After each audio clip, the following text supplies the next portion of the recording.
வணக்கம். இன்னைக்கு நம்ம பார்க்க போற விஷயம் ரொம்பவே ஒரு சுவாரஸ்யமான விஷயம். நீங்க எங்ககிட்ட சில குறிப்புகள் கொடுத்திருந்தீங்க. அதை வச்சு பார்க்கும்போது ஒருத்தரோட தொழில் பயணம், அதாவது கெரியர் ஜேர்னி ரொம்பவே வித்தியாசமா இருக்கு. கனரக தொழில்துறை பொறியியல், அதாவது ஹெவி இண்டஸ்ட்ரியல் இன்ஜினியரிங் ஃபீல்டிலிருந்து திடீர்னு செயற்கை நுண்ணறிவு ஏஐ, அப்புறம் நிதித்துட்ப பகுப்பாய்வு ஃபின்டெக் அனலிட்டிக்ஸ்னு முழுக்க முழுக்க ஒரு டிஜிட்டல் உலகத்துக்குள்ள வர்றாரு. இது எப்படி சாத்தியம்? இதைத்தான் நம்ம இன்னைக்கு ஆழமா பார்க்க போறோம். ஆமா. நீங்க சொன்ன மாதிரி இது பார்க்கறதுக்கு சம்பந்தமே இல்லாத 2 உலகங்கள் மாதிரி தான் தெரியும். ஒண்ணு முழுக்க முழுக்க இரும்பு, இயந்திரம், பாதுகாப்புன்னு இயற்பியல் சார்ந்தது, பிசிக்கல் வேர்ல்டு. இன்னொன்னு டேட்டா, அல்காரிதம், கோடுன்னு கண்ணுக்கு தெரியாத தர்க்கம் சார்ந்தது, ஒரு லாஜிக்கல் வேர்ல்டு. சோமு சுந்தர முருகையா என்பவரோட அந்த தொழில் பயணத்தை நீங்க கொடுத்திருக்கிற குறிப்புகளை வச்சு அலசும்போது, இது ஒரு தொழில் மாற்றம் மாதிரி தெரியல.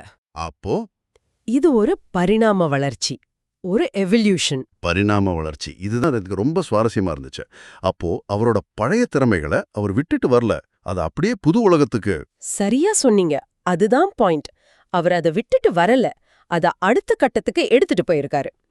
இதுல நாம பார்க்க போற மையக்கரு என்னன்னா, பொறியியலோட அடிப்படை தத்துவம், அதாவது துல்லியம், நம்பகத்தன்மை, தரக்கட்டுப்பாடு ஒரு இயற்பியல் இயந்திரத்துக்கு எப்படி பொருந்துமோ ஆமா, அதே அளவுக்கு ஒரு டிஜிட்டல் டேட்டா சிஸ்டத்துக்கும் பொருந்தும். இதுதான் அவரோட பயணத்தோட அடித்தளம். வாவ். அப்போ ஒரு ஸ்டீல் பிளான்ட்ல எக்குல இருக்கிற ஒரு சின்ன விரிசலை கண்டுபிடிக்கிற அதே மனநிலை, அதே ரிகர் ஒரு ஏஐ மாடல்ல இருக்கிற சார்பு நிலை, அதாவது பயாஸை கண்டுபிடிக்கிறதுக்கும் பயன்படும் சொல்றீங்க. நிச்சயமா. அங்க கண்ணுக்கு தெரியற விரிசல், இங்க கண்ணுக்கு தெரியாத தர்க்கப்பிழை. அவ்வளவுதான் வித்தியாசம். சரி, வாங்க இதுக்குள்ள கொஞ்சம் ஆழமா போவோம். அவரோட அடித்தளத்திலிருந்து ஆரம்பிக்கலாமா? கண்டிப்பா.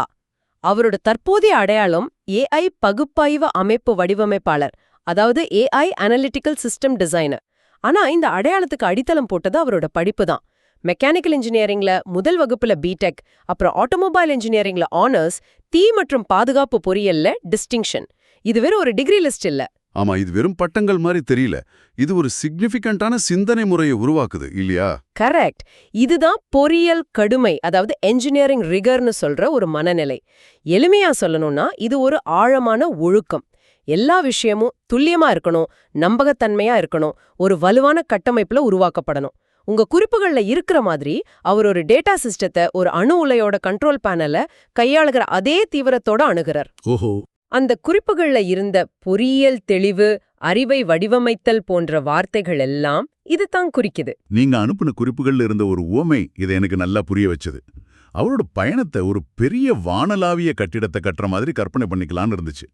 அவரோட இன்ஜினியரிங் பட்டங்கள் அந்த கட்டிடத்தோட ஆழமான கான்கிரீட் அடித்தளங்கள். ஆமா. அவரோட தரக்கட்டுப்பாட்டு அனுபவம் அந்த கட்டிடத்துல இருக்கிற ஒவ்வொரு இரும்பு தூணியும் கடுமையா சோதிக்கிற பாதுகாப்பு சோதனை மாதிரி. அருமையான ஒப்பீடு. இப்போ அவர் செய்யற ஏஐ வேலை என்ன? இப்போ அவர் செய்யற ஏஐ பகுப்பாய்வு அமைப்பு வடிவமைப்பு வேலை அந்த கட்டிடத்தை புத்திசாலித்தனமா இயங்க வைக்கிற அதிநவீன நரம்பு மண்டலம் மாதிரி. அதாவது இன்றைய டிஜிட்டல் வேலை அந்த தொழில்துறை அளவுக்கு உறுதியான ஒரு கட்டமைப்பு ஒழுக்கத்தின் மேலதான் நிக்குது. சரியா சொன்னீங்க. அடித்தளம் சரியில்லாம உச்சிக்கு போக முடியாது. சரி, இந்த அடித்தளத்திலிருந்து அவர் எப்படி அடுத்த கட்டத்துக்கு போனார்னு பாப்போம். இங்கதான் பயணம் ரொம்ப சுவாரஸ்யமா மாறுது. அவரோட முந்தைய வேலைகள் ஒவ்வொன்றும் இப்போதைய வேலைக்கு எப்படி படிக்கட்டா இருந்துச்சுன்னு பார்க்கலாம். முதல்ல துறைமுகத்துல பராமரிப்பு பொறியாளர், மெயின்டெனன்ஸ் இன்ஜினியர். இதுக்கும் ஏஐக்கும் என்ன சம்பந்தம் தான் முதல்ல தோணுது. மேலோட்டமா பார்த்தா சம்பந்தம் இல்லேதான், ஆனா ஆழமா பார்த்தா அங்கதான் அஸ்திவாரமே போடப்பட்டிருக்கு. ஒரு பராமரிப்பு பொறியாளரா அவர் பாதுகாப்பு முக்கியத்துவம் வாய்ந்த அமைப்புகளுக்கு தடுப்பு பராமரிப்பு தர்க்கத்தை, அதாவது பிரிவென்டிவ் மெயின்டெனன்ஸ் லாஜிக்க வடிவமைச்சிருக்காரு. தடுப்பு பராமரிப்பு தர்க்கம்னா ஒரு பிரச்சனை வர்றதுக்கு முன்னாடியே தடுக்கிறதா? அதேதான். ஒரு இயந்திரம் பழுதாகிறதுக்கு முன்னாடி அதை எப்படி தடுக்கிறதுன்னு ஒரு லாஜிக்க உருவாக்குறது. ஓ, அப்போ ஒரு பெரிய கிரேன் திடீர்னு நின்னு போச்சுன்னா மொத்த வேலையும் பாதிக்கும். ஆமா. அதை தடுக்கிறது தான் அவரோட வேலை. இதுக்கும் இப்போதைய வேலைக்கும் என்ன தொடர்பு? இங்கதான் அந்த இணைப்பு இருக்கு. இப்போ ஒரு ஏஐ வடிவமைப்பாளரா அவர் ஒரு முடிவை பாதிக்கக்கூடிய தர்க்கரீதியான தவறுகளை, அல்லது உங்க குறிப்புகள்ல சொல்ற மாதிரி இரைச்சலை தடுக்க அறிவை வடிவமைக்கிறார். அங்க இயந்திரம் பழுதாகாம பாத்துக்கிட்டார். சரி. இங்க தர்க்கம் பிழையாகாம பார்த்துக்கிறார். 2 இடத்துலயுமே நோக்கம் ஒண்ணுதான், அழுத்தத்தின் கீழ் சிஸ்டம் நம்பகத்தன்மையோட செயல்படணும். சரி, இது பராமரிப்பு வேலை. ஆனா அடுத்ததா அவர் செஞ்சது முற்றிலும் வேற மாதிரி ஒரு வேலை. எமிரேட்ஸ் ஸ்டீல் நிறுவனத்துல தரக்கட்டுப்பாட்டு ஆய்வாளர், குவாலிட்டி கண்ட்ரோல் இன்ஸ்பெக்டர். இது பிரச்சனை வர்றதுக்கு முன்னாடி தடுக்கிற வேலை இல்ல, ஏற்கனவே இருக்கிற பிரச்சனையை கண்டுபிடிக்கிற வேலை இல்லையா? ஆமா, இது திறமைகளோட ஒரு நேரடியான மாற்றம். அந்த வேலையில அவர் எக்குல இருக்கிற நுண்ணிய கட்டமைப்பு குறைபாடுகளை ஆய்வு செஞ்சிருக்கார். உங்க குறிப்புகள் படி அவர் குறைபாடுகளை 10% குறைச்சிருக்காரு. இது சாதாரண விஷயம் இல்ல. ஒரு சின்ன விரிசல் கூட பெரிய பாதிப்பை ஏற்படுத்தும். இப்போ அவர் செய்யற வேலைக்கு இது எப்படி பொருந்தது? எக்குல இருக்கிற விரிசலுக்கும் டேட்டால இருக்கிற பிழைக்கும் என்ன சம்பந்தம்? இதுதான் விஷயமே. அங்க அவர் செஞ்சது இப்போ அவர் செய்யற வேலையோட ஒரு இயற்பியல் வடிவம், ஒரு பிசிக்கல் வெர்ஷன். இப்ப அவர் டேட்டா மாடல்ஸ்ல சார்புநிலை பகுப்பாய்வு, அதாவது பயஸ் அனாலிசிஸ் செய்றார். அதாவது ஒரு ஏஐ கொடுக்கிற முடிவு ஒரு பக்கம் சாய்ந்திருக்கா, அதுல ஏதாவது தர்க்க ரீதியான விரிசல்கள் இருக்கான்னு தேடுறார். ஓஹோ, ஒரு எஃகு துண்டு அதோட பயன்பாட்டுக்கு ஏற்றதா இருக்கான்னு சோதிச்சா மாதிரி இப்போ ஒரு ஏஐ முடிவு பயன்பாட்டுக்கு ஏற்றதா இருக்கான்னு உறுதி செய்றார். எனக்கு இந்த ஒப்பீடு ரொம்ப பிடிச்சிருக்கு. ஆனா ஒரு கேள்வி, எக்குல விரிசல்னா அது இருக்கு அல்லது இல்லைன்னு உறுதியா சொல்லிடலாம். ஆனா டேட்டால பயாஸ்ங்கிறது கொஞ்சம் அகநிலைப்பட்டது இல்லையா, கண்டுபிடிக்கிறது கஷ்டம் இல்லையா? அருமையான கேள்வி. இன்னிதான் அந்த பொறியியல் மனநிலை கை கொடுக்குது. அவர் பார்வையில ஒரு தர்க்கத்துல இருக்கிற பிழையும் ஒரு உலோகத்துல இருக்கிற விரிசல் மாதிரி ஒரு உறுதியான விஷயம்தான். ரெண்டுமே சிஸ்டத்தோட நம்பகத்தன்மையை குறைக்கும். புரியுது. அதனால ஒரு விரிசல மைக்ரோஸ்கோப் வச்சு தேடுற அதே தீவிரத்தோட ஒரு தர்க்க பிழைய புள்ளி விவர கருவிகளை வச்சு தேடுறார். நோக்கம் தெளிவா இருக்கும்போது கருவிதான் மாறுது, அணுகுமுறை மாறல. புரிகிறது. அப்போ அடுத்த பாத்திரம் ETPO ஆபரேட்டர். இது தண்ணீர் சுத்திகரிப்பு ஆலை சம்பந்தப்பட்டது. இங்க அவரு ஆலை செயல்திறனை 15% அதிகரிச்சிருக்கார். இது எப்படி இந்த பயணத்தோட இணையுது? அந்த வேளையில அவரு செயல்முறை அளவுருகளை, அதாவது ப்ராசஸ் பேராமீட்டர்ஸை டேட்டா வச்சு கண்காணிச்சிருக்கார்.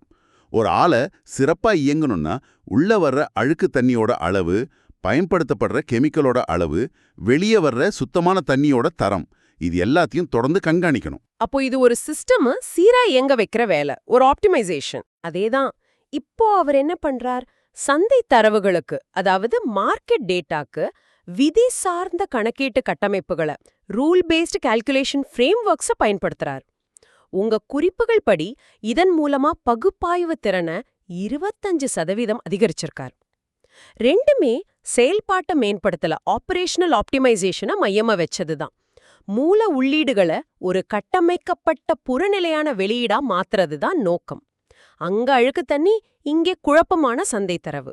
இது எல்லாத்தையும் சேர்த்து பார்க்கும்போது உங்க குறிப்புகள்ல இருந்து அந்த உயர் தொழில்நுட்ப ஆய்வக உவமை தான் எனக்கு ஞாபகத்துக்கு வருது. அவரோட ஆரம்பகால பணிகள் ஒரு பெரிய ஆய்வகத்தை கட்டுற மாதிரி. பராமரிப்பு பொறியாளர் வேலையும் ஆபரேட்டர் வேலையும் அந்த ஆய்வகத்துக்கு மின்சாரம், தண்ணீர் எல்லாம் சரியா சுத்தமா வர்றதை உறுதி செய்யற மாதிரி. ஆமா, மற்றும் தரக்கட்டுப்பாட்டு வேலை. அந்த ஆய்வகத்துல இருக்கிற முக்கிய கருவிகள் எல்லாம் மிக துல்லியமா அளவீடு செய்யற மாதிரி, கேலிப்ரேட் பண்ற மாதிரி. சரியா சொன்னீங்க. இப்போ அந்த கச்சிதமா பராமரிக்கப்பட்ட ஆய்வகத்தை பயன்படுத்தி சிக்கலான சோதனைகளை செஞ்சு புதிய நுண்ணறிவுகளை கண்டுபிடிக்கிற விஞ்ஞானியா அவர் இருக்கார். அடித்தளம் அவ்வளோ வலுவா இருக்கிறதால தான் மேல செய்யற சோதனைகள் மேல அவருக்கு அவ்வளோ நம்பிக்கை இருக்கு. இதுதான் நம்மளோட அடுத்த கட்ட விவாதத்துக்கு நம்மள கூட்டிட்டு போகுது. இதையெல்லாம் இணைக்கிற ஒரு மைய தத்துவம் என்ன? ஆமா, இந்த எல்லா வேலைகளையும் பார்க்கும்போது அவர் வெறும் வேற வேற வேலை செய்யல, ஒரே மாதிரியான ஒரு பிரச்சனையை தான் திரும்ப திரும்ப தீர்த்திருக்காருன்னு தோணுது. முதல்ல இயந்திரங்கள், அப்புறம் எஃகு, அப்புறம் தண்ணீர், இப்போ டேட்டா. மூலப்பொருள் தான் மாறுதே தவிர அணுகுமுறை உண்ணாதான் இருந்திருக்கு. சரியா பிடிச்சிட்டீங்க. அதுதான் நீங்க அனுப்புன குறிப்புகள்ல இருக்கிற மையக்கரு. உங்க ஆதாரங்கள் திரும்ப திரும்ப ஒரு நம்பிக்கையை சுட்டிக்காட்டுது. நுண்ணறிவுக்கு முன் கட்டமைப்பு. Structure precedes insight. Structure precedes insight. ஆமா. மற்றும் ஒழுங்கு என்பது கண்டறியப்படுவதில்லை, அது வடிவமைக்கப்படுகிறது. Order is not found, it is designed. இந்த 2 வரிகளும் ரொம்ப சக்தி வாய்ந்ததா இருக்கு. ஒழுங்கு என்பது கண்டறியப்படுவதில்லை, அது வடிவமைக்கப்படுகிறது. அதாவது குழப்பத்திலிருந்து ஒழுங்க நம்மளா தேடி கண்டுபிடிக்க முடியாது. அதை நாம தான் உருவாக்கணும். ஆமா, நாம தான் உருவாக்கணும்னு சொல்றாரு. அதுதான் அவரோட 2 உலகங்களுக்கும் இடையிலான பாலம். அவர் ஒரு சிக்கலான ஒழுங்கற்ற தரவு தொகுப்பை, உங்க குறிப்புகள்ல இத சந்தை இரைச்சல் அல்லது கட்டமைக்கப்படாத சமிக்கைகள்னு சொல்றாங்க. பார்க்கும்போது ஒரு பொறியாளர் தீர்க்கப்படாத ஒரு சிக்கலை அணுகுற மாதிரி தான் அணுகுறார். அவர் ஏற்கனவே இருக்கிற பதில தேடுறது இல்ல, பதிலா ஒரு வரைபடத்தை, ஒரு கட்டமைப்பை, ஒரு சிஸ்டமை உருவாக்குறார். அந்த சிஸ்டம் பதில கொடுக்கும். இதுதான் அவரோட தொழில்முறை முத்திரை வரியா, அதாவது ப்ரொஃபஷனல் டேக்லைனா அமையுதுன்னு நினைக்கிறேன். நீங்க பகிர்ந்த ஆவணங்கள்ல இதுக்குனே ஒரு பகுதி இருந்துச்சு. ஒரு முதன்மை வரியா அது பரிந்துரைக்குது. ஆமா, வரையறுக்கப்படாத அமைப்புகளிலிருந்து அறிவை கட்டமைத்தல், structuring intelligence from undefined systems. இது ரொம்ப வலிமையான வரி. ஏன்னா இது மிகைப்படுத்தப்படல, அதே சமயம் அவரோட வழிமுறையே துல்லியமா விவரிக்குது. இது ஏஐ, ஃபின்டெக், பொதுவான பகுப்பாய்வு வேலைகள்னு எல்லாத்துக்கும் பொருந்தும். இது வெறும் ஒரு கோஷம் மாதிரி இல்ல, இது அவரோட செயல்முறையோட விளக்கம். இப்படிதான் நான் வேலை செய்வேன்னு சொல்ற மாதிரி இருக்கு. நிச்சயமா இதுல இருக்கிற கட்டமைத்தல், அதாவது ஸ்ட்ரக்சரிங் என்கிற வார்த்தை ரொம்ப முக்கியம். அவர் அறிவை கண்டுபிடிக்கிறார்னு சொல்லல, உருவாக்குகிறார்னு சொல்லல, கட்டமைக்கிறார்னு சொல்றார். இது அவரோட பொறியியல் அடித்தளத்தை நேரடியா காட்டுது.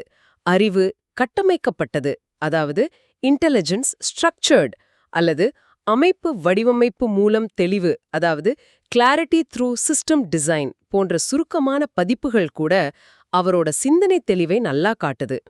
ஆக இதெல்லாம் உங்களுக்கும் எங்களுக்கும் என்ன அர்த்தத்தை கொடுக்குதுன்னு பார்ப்போம். ஒரு கனரக தொழிற்துறை பொறியியல் பின்னணி ஏஐ உலகத்துல ஒரு தடையா இல்லாம ஒரு மிகப்பெரிய சொத்தா எப்படி இருக்க முடியும்னு பார்த்தோம். இயற்பியல் இயந்திரங்களை பராமரிக்கிறதுல தர்க்க ரீதியான அறிவை வடிவமைக்கிறது வரையிலான இந்த பயணம் ஒரு பெரிய பாய்ச்சல் இல்ல, அது ஒரு தொடர்ச்சியான பரிணாம வளர்ச்சி. ஆமா, இதிலிருந்து நாம எடுத்துக்க வேண்டிய முக்கியமான பாடம் என்னன்னா, அடிப்படை தத்துவங்கள், அதாவது கட்டமைப்பு, சரிபார்ப்பு மற்றும் குழப்பமான ஒரு விஷயத்த ஒரு முறையான அணுகுமுறையோட கையாள்றது எல்லா துறைக்கும் பொதுவானது, உலகளாவியது. கரெக்ட்.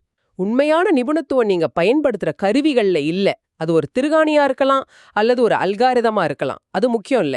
நீங்க பயன்படுத்துற சிந்தனையோட கடுமையில தான் நிபுணத்துவம் இருக்கு. இது கேட்கும்போது ரொம்ப ஆழமா இருக்கு.